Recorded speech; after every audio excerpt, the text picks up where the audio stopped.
Ya, Assalamualaikum warahmatullahi wabarakatuh. Bertemu lagi dengan saya di mata kuliah Portofolio dan Pasar Modal Syariah. Saya Suci Apriliani Utami. Pada saat ini, saya akan membahas mengenai suku korporasi. Perkembangan industri pasar modal syariah di Indonesia memberikan dampak yang baik bagi kemajuan perekonomian bangsa. Nah, Indonesia ini adalah salah satu yang menyambut baik perkembangan pasar modal syariah. Salah satu instrumen yang sedang marak digunakan di Indonesia adalah sukuk. Sukuk itu memiliki tujuan untuk menambah sumber pembiayaan yang akan digunakan oleh suatu negara untuk misalnya membangun infrastruktur atau hal-hal lain yang dibutuhkan. Atau jika sukuk itu dikeluarkan oleh suatu korporasi atau perusahaan, maka sukuk ini dapat berfungsi sebagai penambahan modal bagi perkembangan suatu perusahaan. Nah, apa sih itu yang dimaksud dengan sukuk korporasi? Nah, sukuk korporasi itu adalah sukuk yang dikeluarkan oleh perusahaan. Jadi, sukuk itu sendiri merupakan suatu surat berharga jangka panjang berdasarkan prinsip syariah yang dikeluarkan emiten kepada pemegang obligasi syariah. Nah, pemegang obligasi syariah ini yang akhirnya nanti mewajibkan emiten untuk membayar pendapatan kepada pemegang sukuk ya, berupa bagi hasil atau margin atau fee serta membayar kembali dana sukuk pada saat jatuh tempo. Nah, sukuk kini telah menjadi segmen terkuat dalam keuangan Islam ya. Jadi sukuk ini terlibat dalam perdagangan pasar Indonesia, pasar internasional, dan dapat menggerakkan arus kas keuangan menuju pasar domestik. Nah, seiring dengan pertumbuhan, kerja keras, dan agenda pembangunan yang seimbang, semua negara ini memiliki potensi untuk memperluas peran keuangan Islam dalam memberikan kontribusi terhadap pertumbuhan global dan stabilitas keuangan. Nah, sukuk ini adalah salah satu bentuk produk yang paling inovatif dalam pengembangan sistem keuangan syariah kontemporer, sehingga dapat disimpulkan bahwa sukuk merupakan alternatif sumber pendanaan, terutama bagi pemerintah dan perusahaan korporasi. Kita lihat perkembangannya ya. Di sini apa yang akan kita bahas hari ini, yang pertama adalah bagaimana perkembangan sukuk, kemudian apa itu perbedaan sukuk dan obligasi, kemudian karakteristik sukuk, manfaat penerbitan sukuk, kemudian akad dan pihak-pihak yang terlibat dalam sukuk.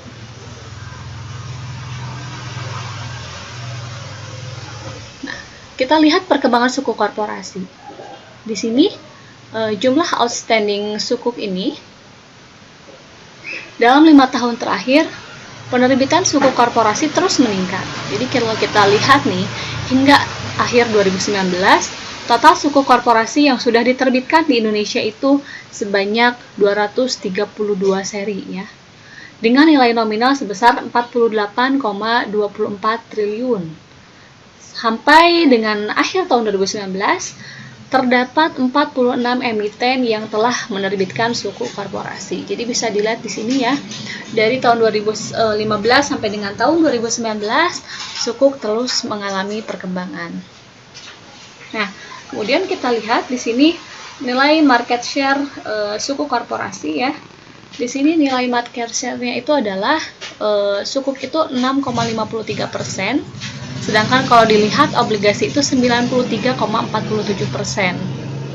Kemudian jumlah market share suku korporasi, kalau yang tadi nilai market share-nya, sekarang jumlah market share-nya itu untuk sukuk itu 17,59%, sedangkan untuk obligasi 82,41%.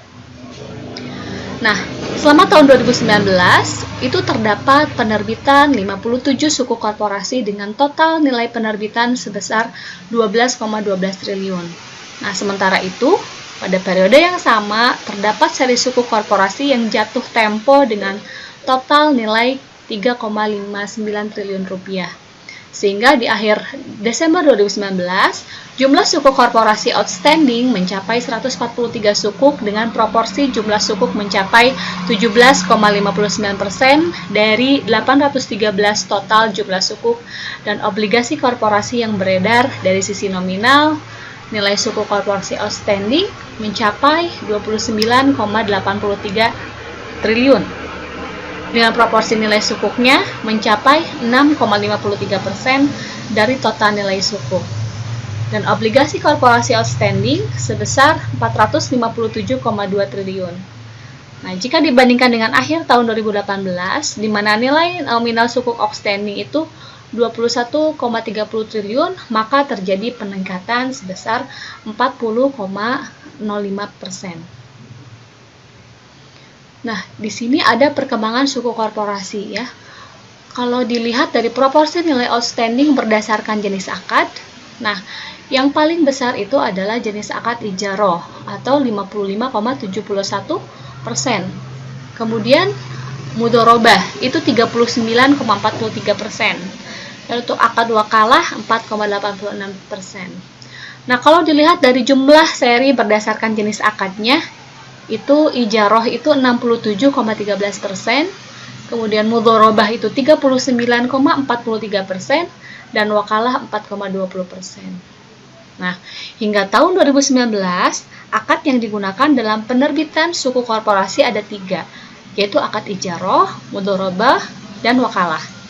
Dari 143 suku korporasi yang outstanding per akhir tahun 2019, terdapat 96 seri suku korporasi atau 67,13% yang menggunakan akad ijaroh, 41 seri suku korporasi atau 28,67% itu menggunakan akad mudorobah, dan 6 seri suku korporasi 4,20% menggunakan akad wakalah. Masing-masing akad tersebut itu mencapai nilai 16,62 triliun rupiah atau 55,1% untuk ijaroh, 11,76 triliun rupiah atau 39,43% untuk mudorobah, dan 1,4 triliun atau 4,86% itu untuk akad wakalah.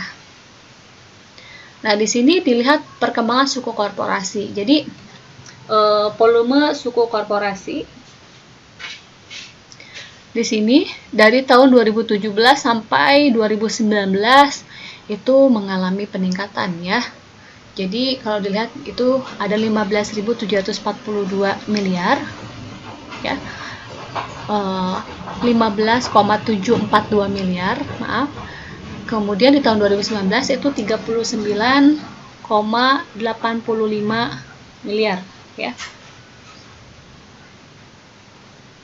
Nah, di sini volume transaksi suku korporasi selama tahun 2019 dari bulan Januari sampai dengan Desember. Ini sumber datanya dari Bursa Efek Indonesia. Jadi berdasarkan data Bursa Efek Indonesia, selama tahun 2019 suku korporasi telah ditransaksikan sebanyak 39,85 triliun. Nah, nilai tersebut itu meningkat sebesar 66,64% dibandingkan jumlah transaksi tahun 2018, yaitu 23,92 triliun. Nah, ini rencana pengembangan suku korporasi tahun 2020 sampai 2024. Ini ada di roadmap ya, roadmap pasar modal syariah tahun 2020 sampai 2024. Yang pertama itu adalah mendorong implementasi suku korporasi retail. Kemudian penerbitan sukuk secara elektronik atau electronic IPO. Kemudian mendorong partisipasi publik untuk menggunakan Electronic Initial Public Offering atau electronic IPO ya. Nah, di sini apa sih perbedaan antara sukuk dan obligasi? Jadi kalau dilihat dari prinsip dasarnya, sukuk itu adalah kepemilikan bersama atas suatu aset atau manfaat atas aset atau jasa atau proyek atau investasi tertentu. Nah, kalau obligasi itu prinsip dasarnya adalah utang piutang antara penerbit obligasi dan investor. Kemudian dari penggunaan dana. Kalau sukuk, penggunaan dana itu hanya untuk kegiatan usaha yang tidak bertentangan dengan prinsip syariah. Kalau obligasi, itu tidak terbatas pada kegiatan usaha yang tidak bertentangan dengan prinsip syariah. Kemudian jika dilihat dari imbal hasil, itu sukuk itu ada bagi hasil, fee atau ujroh atau margin sesuai dengan akadnya ya, tapi obligasi itu bunga. Kemudian underlying asset, itu untuk sukuk penting, perlu. Tapi untuk obligasi itu tidak perlu. Nah, apa saja di sini manfaat penerbitan sukuk? Manfaat penerbitan sukuk yaitu yang pertama, memperluas alternatif pembiayaan bagi perusahaan. Kemudian yang kedua, sebagai salah satu sarana pembiayaan infrastruktur. Kemudian yang ketiga, sebagai sarana investasi berbasis syariah di pasar modal. Yang keempat, memiliki basis investor yang lebih luas, investor konvensional dan syariah. Kemudian yang terakhir, mendorong pertumbuhan dan pengembangan industri keuangan syariah. Nah, siapa saja sih pihak-pihak yang terlibat dalam penerbitan sukuk korporasi? Yang pertama itu ada tim ahli syariah, kemudian yang kedua ada emiten, ada wali amanat, ada pemeringkatan efek, ada investor, kemudian profesi penunjang, kemudian ada regulator. Di sini yang jadi regulatornya adalah Otoritas Jasa Keuangan, kemudian tentu saja Bursa Efek Indonesia, kemudian perusahaan kustodian Sentral Efek Indonesia, dan Clearing Penjaminan Efek Indonesia. Nah, di sini akad-akad yang dapat digunakan dalam penerbitan sukuk ya. Yang pertama itu ada akad ijaroh. Jadi kalau akad ijaroh itu adalah akad antara pihak pemberi sewa dan pihak penyewa untuk memindahkan hak guna atas suatu objek ijaroh yang dapat berupa manfaat barang atau jasa dalam waktu tertentu dengan pembayaran sewa atau upah tanpa diikuti perpindahan kepemilikan objek ijaroh itu sendiri. Kemudian yang kedua, ada sukuk dengan akad istisna. Jadi di sini adalah akad antara pihak pemesan atau pembeli dan pihak pembuat atau penjual untuk membuat suatu aset yang dibeli oleh pihak pemesan atau pembeli dengan kriteria, persyaratan, dan spesifikasi yang telah disepakati oleh kedua belah pihak. Kemudian yang ketiga, ada akad musyarakah. Akad musyarakah itu adalah akad kerjasama antara dua pihak atau lebih dengan cara menyertakan modal, baik dalam bentuk uang maupun bentuk aset lainnya, untuk melakukan suatu usaha. Kemudian ada akad mudharabah. Jadi, akad mudharabah ini adalah akad kerjasama antara pihak pemilik modal dan pihak pengelola usaha dengan cara pemilik modal menyerahkan modal dan pengelola usaha mengelola modal tersebut dalam suatu usaha. Kemudian ada juga akad wakalah. Akad wakalah ini adalah akad antara pihak pemberi kuasa dan pihak penerima kuasa dengan cara pihak pemberi kuasa memberikan kuasa kepada pihak penerima kuasa untuk melakukan tindakan atau perbuatan tertentu. Ada akad kafalah. Ini adalah akad antara pihak penjamin dan pihak yang dijamin untuk menjamin pihak yang dijamin kepada pihak lain. Nah, hingga saat ini, penerbitan sukuk korporasi di Indonesia baru menggunakan akad ijaroh dan akad mudharabah. Namun demikian, akad-akad lainnya juga dapat digunakan bagi emiten untuk menerbitkan sukuk korporasi atau dengan mengkombinasikan dua atau beberapa akad tersebut. Nah, di sini ada contoh skema sukuk mudharabah ya. Jadi kalau dilihat di sini emiten ini langkah pertama emiten menerbitkan sukuk dan investor menyerahkan dana. Jadi emiten ini menerbitkan sukuk dengan akad mudharabah ya. Kemudian investor menyerahkan dana kepada emiten. Nah, kemudian dari hasil penerbitan sukuk itu diinvestasikan pada kegiatan usaha yang menjadi underlying aset penerbit sukuk ya. Jadi itu digunakan untuk membiayai kegiatan usaha ya. Nah, kemudian dari kegiatan usaha tersebut atau proyek yang menjadi underlying aset itu diperoleh laba yang kemudian didistribusikan kepada investor sebagai imbal hasil sesuai dengan nisbah yang disepakati. Nah, kemudian secara periodik laba yang diperoleh underlying aset itu dibagikan kepada investor sebagai imbal hasil.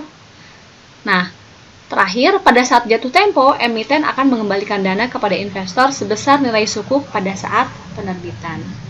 Itu contoh skema sukuk mudharabah. Nah, kemudian kita lihat contoh skema sukuk ijaroh ya. Nah, di sini untuk skema sukuk ijaroh ini, emiten menerbitkan sukuk ijaroh dan investor menyerahkan dana kepada emiten. Jadi emiten sebagai pemilik objek ijarah atau penerbitnya. Nah, kemudian si objek ijarah, ada objek ijarahnya ya. Di sini ada pengalihan manfaat ijarah kepada investor. Kemudian yang ketiga, si investor ini mewakilkan kepada emiten untuk menyewakan aset kepada pihak ketiga. Emiten menyewakan aset kepada pihak ketiga dan pembayaran sewa kepada emiten. Di sini jadi di sini ada emiten yang mewakili investor atau pemberi sewa, ada juga pihak ketiga atau penyewa. Itu adalah contoh skema sukuk ijarah. Untuk saat ini demikian yang dapat saya sampaikan pada pembahasan sukuk korporasi. Terima kasih atas perhatiannya. Assalamualaikum warahmatullahi wabarakatuh.